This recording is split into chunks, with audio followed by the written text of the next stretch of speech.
Bueno, ¿qué tal? 26 minutos pasaron de todo, 26 minutos de las 2 de la tarde pasaron en todo el territorio de la República Argentina y en este momento, cumpliendo 10 años, tratando de no romper absolutamente nada, vamos a hacer el editorial del día de hoy como hacemos todos los sábados de hace 10 años. Increíblemente, hoy lo puedo decir con el número literal, 10 años exactos. Bueno, el 21 de febrero de 1972, hace 54 años, Juan Domingo Perón daba a conocer su mensaje ambiental a los pueblos y gobiernos del mundo. A los pueblos y gobiernos del mundo. Bien, un documento fundamental que obviamente se adelantó a su tiempo.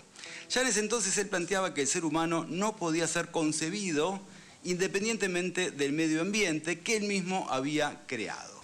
Es una poderosa fuerza biológica, decía en relación a los seres humanos, que si continúa destruyendo los recursos vitales que le brinda la Tierra, solo puede esperar catástrofes sociales para las próximas décadas. Fíjense de lo que estaba hablando hace ya 54 años. Decía también, la humanidad está cambiando las condiciones de vida con tal rapidez que no llega a adaptarse a las nuevas condiciones. Su acción va más rápido que su captación de la realidad y el hombre no ha llegado a comprender, entre otras cosas, que los recursos vitales para él y sus descendientes derivan de la naturaleza y no de su poder mental. Así, de algún modo se anticipaba a lo que muchos años después se iba a llamar el Antropoceno. ¿Qué es el Antropoceno?, dirán ustedes. Bueno, es un nuevo periodo del planeta caracterizado por la irrupción perturbadora del ser humano que iguala o rivaliza con las fuerzas más poderosas de la naturaleza, como las fuerzas geológicas, por ejemplo, dejando de lado el periodo de estabilidad climática caracterizado por los últimos, más o menos, para que se den una idea, 11.000 años de historia terrestre. O sea, se pasó del Holoceno, a eso nos referíamos recién, a lo que ahora se llama el Antropoceno, que es la irrupción de manera destructiva del ser humano en la naturaleza. Y justamente para tratar de evitar esa crisis ecológica, él ya se anticipaba, por supuesto, a sus tiempos. Perón decía que eran necesarias y urgentes una revolución mental de los hombres. Una revolución mental de los hombres, decía, especialmente en los dirigentes de los países industrializados, una modificación de las estructuras sociales y productivas en el mundo, en particular en las naciones en donde rige la economía de mercado, y el surgimiento de una convivencia biológica entre la humanidad y el resto de la naturaleza. Fíjense la manera de pensar de un hombre que en ese momento, imagínense, los seres humanos ni se les pasaba por la cabeza que algo por el estilo podía llegar a suceder. Sin embargo, él, para variar, siempre se adelantó a su tiempo. Esta revolución mental, aclaraba Perón, implica comprender que el hombre no puede reemplazar a la naturaleza en el mantenimiento de un adecuado ciclo biológico general. Bueno, evidentemente, y esto quedó claro esta semana, tanto estas líneas como las que también expresó el Papa Francisco en su encíclica Laudato Si, en 2015, esto se escribió, evidentemente decía no fueron leídas ni tomadas en cuenta por los diputados de la Libertad de Avanza, obviamente tampoco por sus aliados, y los gobernadores de las provincias de las cordilleranas, podríamos decir, porque, bueno, evidentemente, nada, terminaron aprobando, ¿no?, la modificación a la ley de glaciares que redefine el alcance de las zonas periglaciares a fin de permitir el avance de proyectos mineros. A ver, ¿qué es lo que pasa con esta ley? El cambio central que introduce la reforma es, en definitiva, la definición de lo que se va a proteger y de lo que no se va a proteger más. La ley vigente hasta ahora establecía una tutela amplia sobre glaciares y el ambiente periglacial sin distinción, ¿sí? Se protege todo y punto, y no hay mucho más que hablar. Bueno, el nuevo esquema limita esa protección a los cuerpos de hielo que demuestran una función hídrica efectiva, delegando en las provincias la potestad de determinar qué queda alcanzado y qué no. Ahora, obviamente, queda en manos de los gobernadores que van a, imagínense lo que van a hacer. Bueno, en la práctica implica pasar de una protección general a una protección condicionada con un cambio en los criterios técnicos y en la autoridad que define las áreas vedadas a la actividad minera. El impulso a la reforma fue construido durante años por las provincias con actividad minera. Me refiero, por ejemplo, tanto a la Mesa del Litio, creada en 2021 por Catamarca y Salta, y Jujuy también, la Mesa del Cobre, conformada en 2024, hace poco, con San Juan y Mendoza, bueno, ellas fueron trabajando, articulando política y presionando para que esta ley se termine convirtiendo, bueno, en este proyecto de ley se termine convirtiendo en ley, esta reforma de la ley de glaciares, obviamente bancada, sustentada por 6 multinacionales mineras como la Glencore y Barrick Mining, entre otras tantas que obviamente se imaginarán lo que menos les interesa es preservar el medio ambiente, no les importa trepito que esto se mantenga como está hasta ahora. Y acá obviamente surge una famosa frase de don Arturo Jaureche, que decía que si malo es el gringo que nos compra, si malo es el gringo que nos compra, peor es el criollo que nos vende. Porque es increíble, pero esto no deja de suceder nunca en nuestro país y cada vez que la derecha logra acceder al gobierno, a la Casa Rosada, bueno, terminan regalándolos con moño, con paquete y moño, todo juntito, como si fuéramos un regalito. En este caso, los gobernadores, ávidos de dinero, constante y sonante, ya que el Ejecutivo, incumpliendo la Constitución, no los coparticipa, ¿sí? no transfiere dinero que por ley le tiene que trasladar a las provincias, bueno, obviamente recurren a este tipo de operaciones, cuyos saldos pueden ser beneficiosos, quizás para las provincias, porque quizás se haga alguna obra pública, ¿por qué no? Puede ser beneficiosos para ellos en particular, porque me imagino que algún que otro negociado debe haber en todo esto, pero en definitiva, a la corta y a la larga, esto va a terminar siendo muy nocivo para 7 millones de ciudadanos que viven en esas zonas cordilleranas. Pero el tema es que no se queda solamente ahí, ¿sí?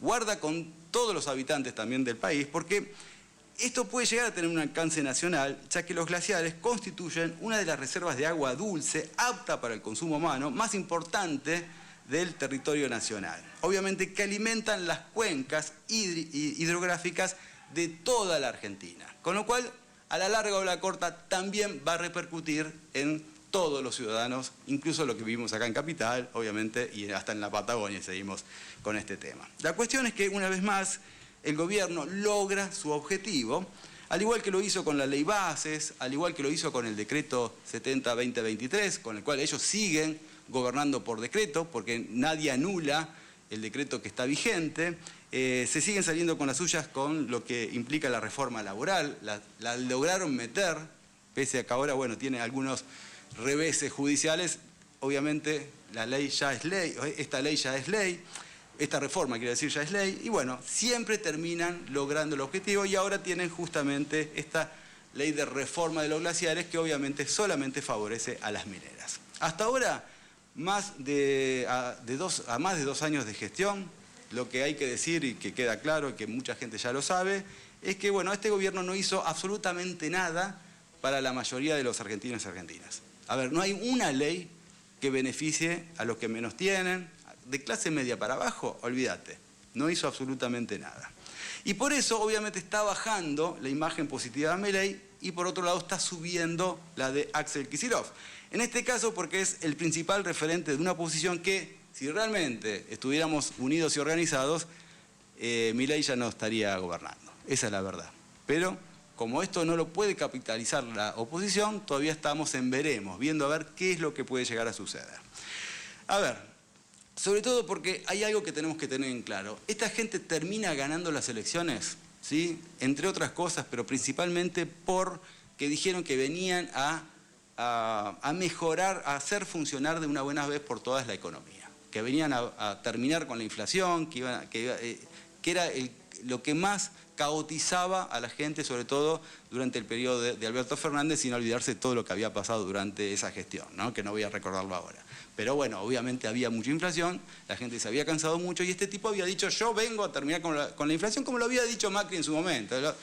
Bajar la inflación es lo más fácil que hay, dijo, y bueno, así también le fue. Bueno, algo de eso está empezando a suceder, ¿sí? La inflación no para de subir porque por más que quieran dibujarla en las góndolas de los supermercados, es más que evidente que todo está aumentando día a día, la gente le cuesta más llegar a poder comprar los productos que compraba la semana pasada o la anterior.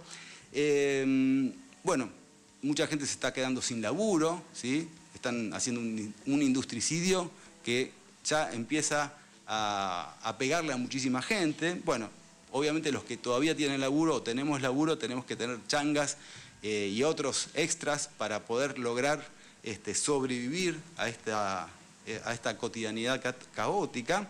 Y también hay algo que entender, porque estos tipos vinieron y dicen, bueno, pero tenemos un superávit comercial, un superávit fiscal que hace posible que todo esto que está sucediendo, bueno, que baje la inflación, que también es mentira. Bueno, a ver, superávit fiscal, minga, no le pagan a las provincias, tienen la obra pública paralizada, tampoco pagan los subsidios del transporte automotor y por eso esta semana se vio reflejado en la cantidad de gente que viaja como si fueran ganado en colectivos, que están reduciendo las frecuencias, que cada vez se viaja de manera más incómoda, que la gente se tiene que levantar más temprano para ir a su laburo y que tarda 2 o 3 horas en llegar, ganan 2 mangos. La verdad que la gente se está empezando a cansar de todas estas situaciones. Y bueno, y decía entonces, no solo no pagan esto, tampoco le pagan al PAMI, tampoco pagan a los discapacitados, tampoco ponen la plata en salud pública, tampoco ponen la plata en remedios, tampoco ponen la plata en el financiamiento universitario. O sea, no están pagando un mango de nada a nadie. Entonces, claro, dicen que tienen superávit fiscal. Bueno, así cualquiera tiene superávit fiscal cuando no se hace cargo de la gente a la que está gobernando. A todo esto, el endeudamiento de gran parte de la población, bueno, convive con un aumento de los niveles de morosidad. A ver, con las tarjetas de crédito, la mayoría de la gente, que por lo general todos las usábamos o las usamos cada tanto para comprarnos pilcha, para comprar algún electrodoméstico, que son más caros que, qué sé yo, una heladera, bueno, obviamente todo era a pagarlo en cuotas. Bueno, hoy la gente está empezando a usar las tarjetas de crédito para morfar, ¿sí? Para el día a día nada más, para poder comer mañana, pasado, y está usando la tarjeta. Entonces hay un grado de morosidad muy importante y de acuerdo a algunos estudios, por ejemplo, privados, ya se está diciendo que en términos, a ver, de encuestas, ¿no? De lo que implica la generalidad, no digo que todos tengan una deuda, pero la gran parte del ciudadano cotidiano, o sea, mujer u hombre, están teniendo una deuda con el sistema financiero de 1 millón de pesos, ¿sí? Es mucho tener esa deuda permanente. Obviamente es una estadística lo que estoy diciendo, no todo el mundo tiene esa deuda, pero bueno, si se hace la estadística, se puede llegar a decir que casi toda la población adulta tiene una deuda con el sistema financiero de esa cifra. Bien, a su vez, los que vinieron a terminar con la casta y a eliminar los curros de la política no paran de recibir denuncias de corrupción, ¿sí? Que hoy por hoy, a ver, que Manuel Adorni siga siendo el vocero presidencial, que siga siendo el jefe de gabinete, no deja de ser una falta de respeto, ¿sí? Sobre todo para los que fueron los famosos ilusos que votaron este gobierno y quisieron creer que esta gente no iba a cometer los delitos que supuestamente cometieron otros, que ellos obviamente denuncian y están totalmente enojados, que siempre esto se lo endilgaban al kirchnerismo, por ejemplo, obviamente potenciado por los medios de comunicación que le fueron triturando la cabeza a muchísimas personas. Bueno, ellos creían que solamente esa gente eran los corruptos. Bueno, ahora se dan cuenta que lo que ellos votan son peores de lo que ellos mismos se imaginaban, ¿sí? Y ni hablar que estamos todos viviendo un ajuste atroz y encima el país cada vez está más endeudado y cada vez es más caótico vivir en un país como la Argentina. En fin, nos están robando, nos están vendiendo, nos están endeudando y de alguna manera también nos están matando. Encima se nos ríen en la cara. Y como se sabe que el modelo está agotado, el establishment está viendo con quién va a reemplazar a Milei y seguramente van a elegir a alguno que parezca más seriecito, ¿sí? Que parezca más ordenado, pero que siga con el mismo camino que está llevando adelante el actual presidente. Esperemos, y esperemos que cuando haya elecciones nuevamente, cuanto antes mejor, ¿no? Podríamos decir, bueno, el pueblo haya comprendido que solamente el movimiento nacional y popular puede llevar adelante lo que alguna vez obviamente hizo Perón y que con sus matices también hicieron Néstor y Cristina.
La excepción a la regla, actualidad política y sindical, más un particular modo de analizar la realidad. Conducción, Pablo Yumato. Todos los sábados de 14 a 16 por la AM740, Radio Rebelde.